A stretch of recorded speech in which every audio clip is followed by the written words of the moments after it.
Run your tongue across your teeth right now. Smooth. Clean. Maybe a little coated, depending on when you last brushed. You do this twice a day, morning and night, out of pure habit. 2 minutes each time, roughly 1,460 minutes a year spent scrubbing your enamel with a nylon brush and a tube of mint-flavored abrasive. Now consider this. For over 99% of human history, nobody did that.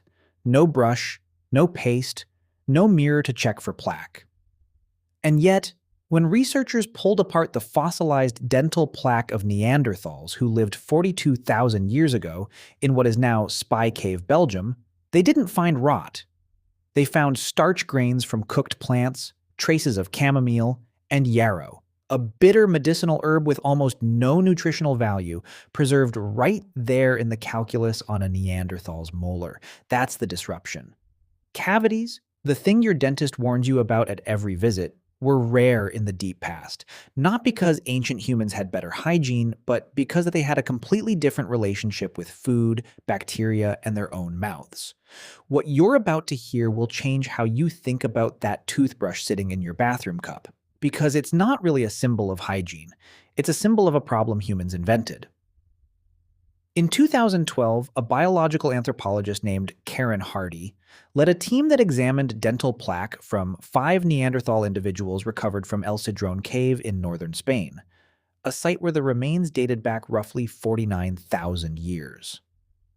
Dental plaque, it turns out, is one of the only substances that fossilizes an organism's actual behavior, not just its bones, but what passed through its mouth. Hardy's team found evidence of duck, sheep, and other cooked starches lodged in the tartar, alongside compounds consistent with poplar bark, a natural source of salicylic acid, the same active compound found in aspirin. In other words, this individual may have been self-medicating for pain using bark 49,000 years before the first aspirin tablet was patented in Germany in 1899. And their teeth were doing something else too. They were unusually intact. Wear was heavy. Neanderthal molars often show grinding damage from using teeth as tools, gripping hides, cracking nuts. But decay was minimal.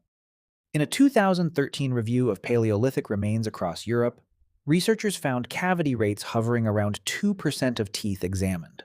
Compare that to modern industrialized populations, where the World Health Organization estimates roughly 60% to 90% of children have at least one cavity by age 18. Something changed between then and now, and it wasn't toothbrushes. But here's where it gets stranger. Because the story doesn't stay in the Paleolithic. It moves forward tens of thousands of years to a Chicago-based dentist who left his practice in the 1930s to travel the world with a very specific question. What happens to human teeth when they leave the world their bodies evolved for? His name was Weston A. Price, and starting in 1931, he traveled to 14 different populations across the globe. Swiss villages sealed off in remote alpine valleys, indigenous communities in the Outer Hebrides, Inuit settlements in Alaska, Maori communities in New Zealand, photographing thousands of mouths along the way. What he documented became one of the most cited and most debated bodies of evidence in nutritional anthropology. In isolated communities still eating traditional diets, wild-caught fish, organ meats, fermented dairy, unprocessed grains, Price found cavity rates as low as 0.5% to 1% of teeth affected. But in those same ethnic groups, once a village gained access to imported flour and refined sugar, sometimes from a single trading post opening nearby, cavity rates climbed within a single generation to over 30%. Same genetics, same climate, same lack of toothbrushes on both sides of that comparison. The only variable that moved was the food. That's not the whole story, though, because sugar alone doesn't explain everything. To understand why, you have to go back to the mouth itself, to what's actually living there. Your mouth right now contains somewhere between 700 and 1,000 species of bacteria, according to research from the Human Microbiome Project, launched by the U.S. National Institutes of Health in 2007. Most of them are harmless, some are essential, but one species in particular, Streptococcus mutans, is the primary architect of tooth decay, and it thrives on one thing above all else: simple, fermentable sugar. When S. mutans consumes sugar, it excretes lactic acid as a byproduct, and that acid slowly dissolves the mineral structure of enamel. This is a process called demineralization, and it happens every single time sugar lingers in your mouth. Not once a day, but potentially dozens of times, depending on how often you eat or drink something sweet. A Paleolithic hunter-gatherer, eating root vegetables, wild game, nuts, and seasonal fruit simply wasn't feeding that bacterial population the fuel it needed to multiply and attack in the same way. Which raises an uncomfortable question. If ancient humans had naturally low-decay diets, when exactly did the crisis begin? The answer isn't the Industrial Revolution. It's much older than that. And it starts with a single agricultural shift roughly 10,000 years ago that changed the trajectory of the human mouth forever. Around 8000 BCE, in the region archaeologists call the Fertile Crescent, modern-day Iraq, Syria, and parts of Turkey, humans began domesticating wheat, barley, and other starchy grains. This is the moment agriculture began, and it's also the moment, according to a landmark 2013 study published in Nature Genetics, led by researcher Christina Wariner, that human oral bacteria fundamentally changed.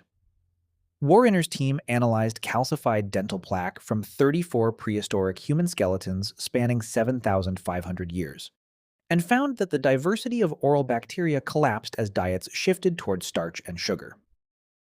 Fewer species, but the surviving ones, including early strains related to S. mutans, became dominant and far more efficient at producing acid.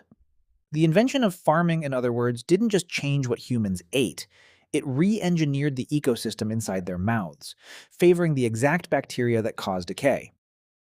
Then came a second shift, centuries later, that made things worse. Sugarcane, first refined into crystallized form in India around 350 CE, spread slowly through trade routes before reaching Europe in significant quantities by the 1100s, carried back by crusaders returning from the Levant. By the 1600s, sugar had gone from luxury good to plantation-scale commodity, and cavity rates in Europe climbed alongside it. Skeletal remains from 17th century London show far higher rates of dental decay than remains from just a few centuries earlier, right as sugar imports surged. So the toothbrush wasn't invented to fight a timeless human problem. It was invented to fight a problem humans created for themselves.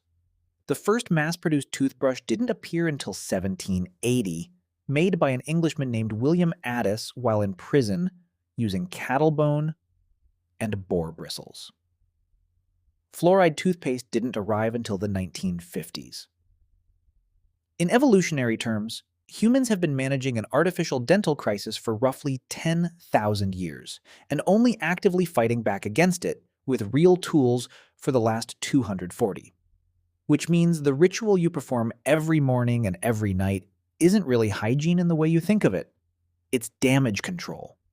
A daily negotiation with bacteria that only became dangerous once your ancestors changed what they put in their mouths. Your teeth were built by evolution for a world of roots, meat, and fiber. You're brushing them clean every day because you live, instead, in a world of flour and sugar, and somewhere in that gap between the mouth you inherited and the diet you were born into is the real reason that toothbrush exists at all.